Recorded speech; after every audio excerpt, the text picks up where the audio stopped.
Olá, meu irmão, minha irmã, quarta-feira, 1º de fevereiro, quarta-feira da quarta semana do tempo comum, iniciando um novo mês. Quero acolher você com alegria para a nossa homilia diária. Nós vamos então ao Evangelho dessa quarta-feira, iniciando o mês de fevereiro. A igreja proclama para nós o Evangelho de São Marcos, capítulo 6, versículos de 1 a 6. Diz assim: Naquele tempo Jesus foi a Nazaré, sua terra, e seus discípulos o acompanharam. Quando chegou o sábado, começou a ensinar na sinagoga. Muitos que o escutavam ficaram admirados e diziam: de onde recebeu ele tudo isto? Como conseguiu tanta sabedoria? E esses milagres que são realizados por suas mãos? Este homem não é o carpinteiro, filho de Maria, irmão de Tiago, de José, de Judas e de Simão? Suas irmãs não moram aqui conosco? E ficaram escandalizados por causa dele. Jesus lhes dizia: um profeta só não é estimado em sua pátria e entre seus parentes e familiares. E ali não pôde fazer milagre algum, apenas curou alguns doentes, impondo-lhe as mãos, e admirou-se com a falta de fé deles. Jesus percorria os povoados das redondezas, ensinando. Palavra da salvação. Glória a vós, Senhor. Irmãos e irmãs, o Evangelho de hoje nos mostra o escândalo. Ficaram escandalizados. Escandalizar-se, escândalo em grego, né? Essa palavra significa tropeçar, né? Tropeçar e cair, dar de boca no chão, tropeçar, machucar o dedão. Então eles ficaram escandalizados, eles tropeçaram, eles não davam para acreditar, não dava para entender, não dava para aceitar que um deles, um nazareno como eles, um filho de carpinteiro, fosse tão sábio, tão entendido, tão ungido espiritualmente para fazer aqueles milagres. E aí Jesus ficou admirado e, por que não, também escandalizado com a falta de fé deles. Veja, aqui a gente entende então, queridos, que a fé é uma aceitação, às vezes, até daquilo que nos escandaliza, daquelas coisas ou do modo de Deus que é muito diferente daquilo que a gente estava pré-concebido em nós, pré-programado para aceitar. Veja, Jesus volta então a Nazaré, sua terra, ele chega ali com seus discípulos, né? E quando ele começa então na sinagoga a pregar, diz o Evangelho, muitos que o escutavam ficavam admirados e diziam: mas de onde ele recebeu tudo isso? Como conseguiu tanta sabedoria? Então, pera lá. Ninguém está dizendo que Jesus, não, é que cara chato, fala nada com nada, né? Quem diz para ele que ele prega, gente? Tira o microfone desse homem, pelo amor de Deus. Não, ficaram admirados. O cara é sábio. Então, reconheceram a sabedoria, né? E esses grandes milagres são realizados por suas mãos. Então, a fama dos milagres já tinha chegado antes de Jesus. Então, eles estão reconhecendo que ele é sábio, que ele faz milagres. Então, por que não consegue crer? Porque não era assim que eles esperavam que fosse. Ficavam escandalizados. Tem muita gente que é assim. Se a vida, se Deus, se a fé, se a providência de Deus, se as coisas não saem conforme os protocolos da minha mente, conforme aquilo que me é cabível, razoável, apetecível, a pessoa não crê, ela se escandaliza.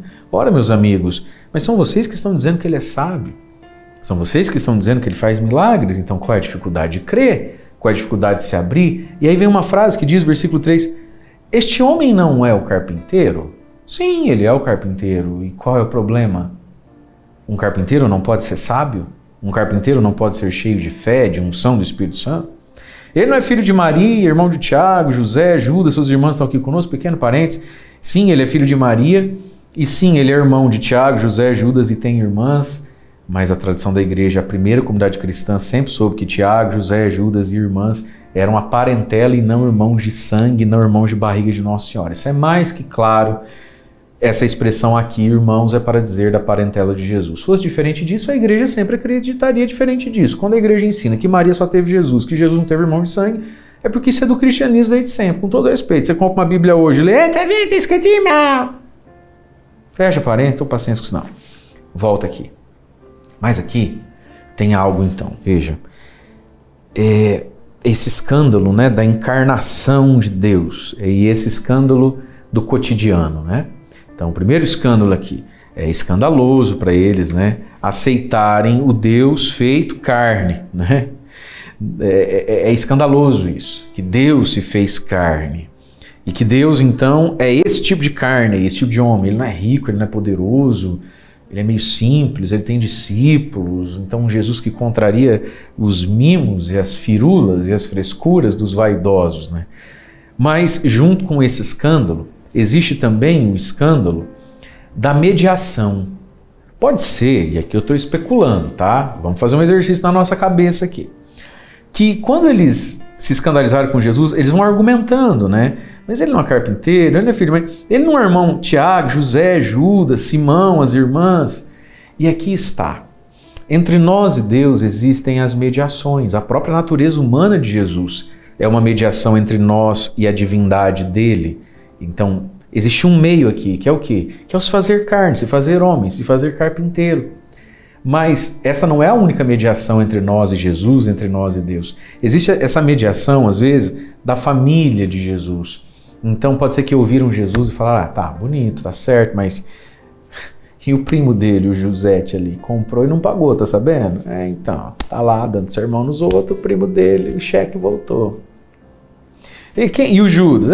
Tá lá, fala bonito, mas e o Judas? O Judas, é tio dele. Nossa, pensa um cavalo, grosso que só vendo, mentiroso, conta história, igual pescador.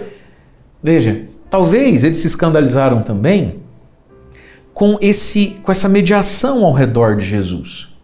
Eu olho para Jesus e enxergo o quê? Jesus, o José, o Judas, as irmãs, aquela lá é fofoqueira, pensa na menina difícil de lidar. Por que o Paulo está dando esse exemplo? Para entender, às vezes, aquilo que nos escandaliza e nos impede de ter fé hoje. Você quer ver Jesus, mas quando você olha para Jesus, o que você enxerga? O que sai na mesma foto? O que sai no mesmo ângulo da câmera? O padre. Nossa, que padre bravo. Nossa, que padre sem graça. Nossa, que padre... Não sei, não vou com a carta de padre. Você quer olhar para Jesus, mas quando você olha para Jesus, o que você enxerga? Você enxerga o povo da igreja. E o povo da igreja, José, Judas, Simão e as irmãs, cada um tem seu pecado, cada um tem seu defeito. E aí você corre o risco de se escandalizar com essas mediações. Por isso que São Paulo vai dizer, caminhemos, irmãos, olhos fixos em Jesus. Porque talvez eles se dispersaram tanto em querer saber se o Josete com T mudo aqui, né? Se o Tiago, o Josete, o Judas, o Simão e as irmãs eram tão sábios e santos quanto Jesus. Uma vez que não são, então eu não acredito em Jesus. Meu querido, perfeito é Deus, você precisa entender isso.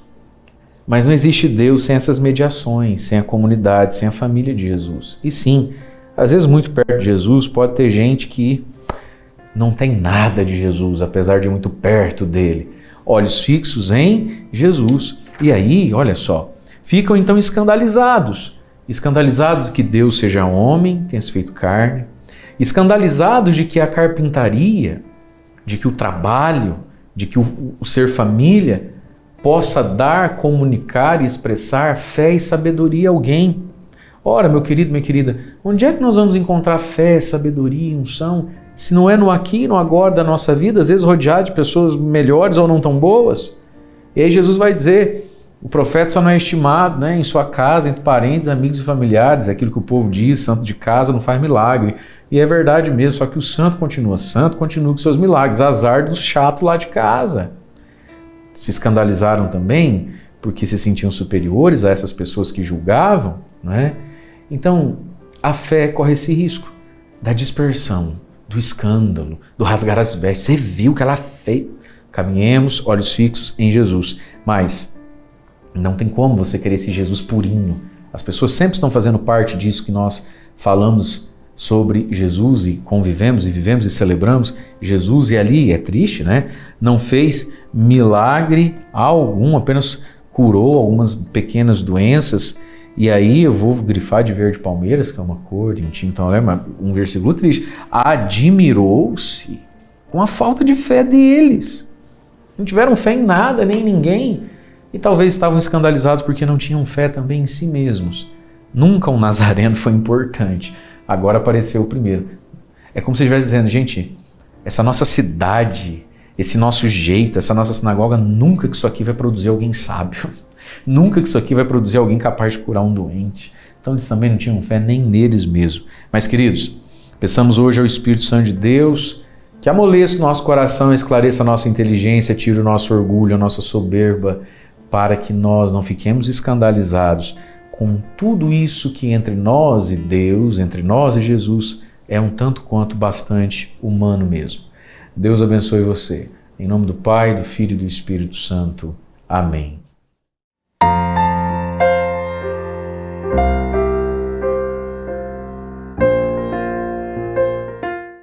Neste Evangelho, Jesus está em Nazaré, a cidade onde cresceu, onde ele é conhecido.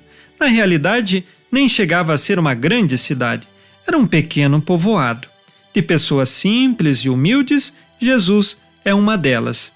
Mas, infelizmente, diversos que viam Jesus não acreditavam que ele seria o Messias, ou muito menos que poderia fazer tudo aquilo que ouviram dizer. E assim, orgulhosos e cheios de si, começaram a julgar Jesus. Mas não é ele aqui da família de José, de Maria? Nós conhecemos os seus parentes. Como pode ser ele o Messias? E então essas pessoas, ao invés de considerar a humildade e reconhecer em Jesus o Salvador, pelo contrário, estão cheias de orgulho e começam a fazer julgamentos a respeito da pessoa de Jesus. Neste Evangelho, nós aprendemos que, na vida diária, nós não podemos assumir o lugar destes que começaram a julgar Jesus, porque talvez eu não vou agora julgar a Jesus, mas vou julgar as pessoas que estão na comunidade. Começo a fazer este ou aquele julgamento, dizer que esta ou aquela pessoa não merece isto, não deveria estar ali. Quantas vezes nós ficamos reparando na outra pessoa dizendo assim: eu nem vou na igreja, porque na igreja está cheio de pessoas que vão lá, se mostram de um jeito, mas aqui fora faz tudo diferente. E eu começo a julgar a vida dessas pessoas. Vejam bem, não que eu esteja justificando o erro dos outros, o pecado da outra pessoa. Cada um deve responder pelos seus pecados diante de Deus. Cuidado, porque às vezes podemos assumir a nossa posição orgulhosa de superioridade às outras pessoas e começamos a julgar os outros, senão ainda a colocar desculpas no erro dos outros para o meu erro, para a minha preguiça. Muitos deixam de ir à igreja porque ficam vendo e reparando o pecado de outras pessoas. Nós devemos ir à igreja por causa do Cristo nosso Senhor. E assim, convertermos o nosso coração e aprendermos que o julgamento não cabe a nós, mas cabe a Deus nosso Senhor. Jesus foi a Nazaré, a sua cidade, e ao invés de ser bem acolhido como filho de Deus, ele foi lá julgado e deixado de lado. Que em nossa vida de fé o comportamento seja diferente. Saibamos acolher Jesus e saber que cada um responde diante de Deus pelas suas atitudes e que nós, ao participarmos da comunidade, ao irmos à igreja, ao rezarmos, tenhamos o nosso foco voltado para Cristo e não nos erros ou defeitos de nossos irmãos. Acolhendo a Jesus e acolhendo ao irmão, nós estamos no caminho do Mestre, no caminho ensinado por nosso Senhor Jesus Cristo. E a bênção de Deus Todo-Poderoso, Pai e Filho e Espírito Santo, desça sobre vós e permaneça para sempre. Amém. Nesta quarta-feira, fique na paz e na alegria que vem de Jesus. Abençoado dia a você e sua família.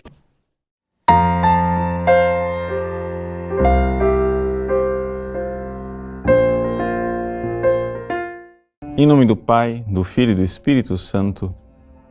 Amém. Meus queridos irmãos e irmãs, no Evangelho de hoje, Jesus é rejeitado pelos seus próprios conterrâneos em Nazaré. E o diagnóstico final é muito triste. O Evangelho conclui dizendo assim, que Jesus se admirou porque eles não tinham fé. Ou seja, não somente porque havia pouca fé, é que não tinha fé mesmo.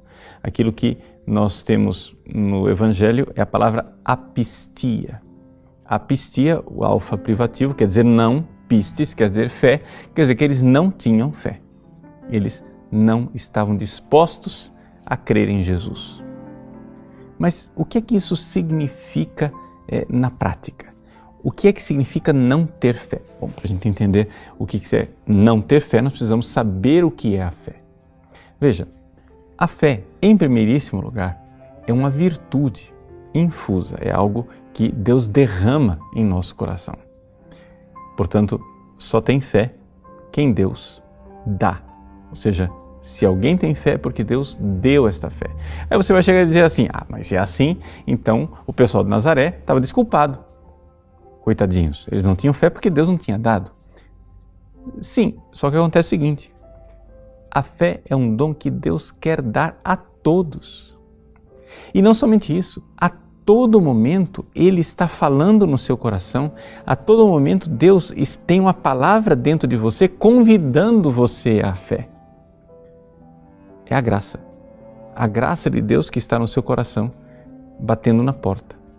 É aquilo que nós encontramos no livro do Apocalipse. O Apocalipse diz assim, eis que eu estou à porta e bato. Se alguém ouvir a minha voz e abrir, eu entrarei e cearei com ele. É assim que acontece a fé. Ou seja, Deus está a todo momento enviando graças suficientes para que nós nos convertamos e tenhamos fé. Portanto, os nazarenos não tinham desculpa nenhuma de não ter fé em Jesus. Por quê? Porque a graça de Deus estava ali sustentando, estava ali convidando a que eles tivessem fé e fé verdadeiramente. Mas, ao invés de ouvir a palavra de Deus que lhes falava no coração, eles preferiram ouvir os seus preconceitos, as suas ideias preconcebidas. E isso chama-se pecado da soberba. O grande empecilho para a fé é a soberba. Ou seja, nós preferimos acreditar nos erros, nos preconceitos, nas ideologias, nas ideias distorcidas que nós temos e, ao invés de ouvir a palavra de Deus, que é certeira. O Concílio Vaticano I nos diz que Deus não se engana e não engana ninguém. E, portanto, ao Deus que se revela, nós devemos o obséquio da fé, a obediência fidei. Nós devemos obedecer na fé e escutar. Ele está aí nos falando, é Ele quem está falando. Não é uma pessoa qualquer, é Deus quem fala e, portanto, nós devemos estar abertos a Ele. A fé, portanto, precisa crescer. Nós precisamos nos abrir cada vez mais para a fé. São Paulo diz aos Romanos que o justo vive da fé e nós vamos crescendo de fé em fé. Eu não me canso de insistir nisto, porque é isso que realmente faz a diferença na nossa vida espiritual. Vá, faça essa experiência.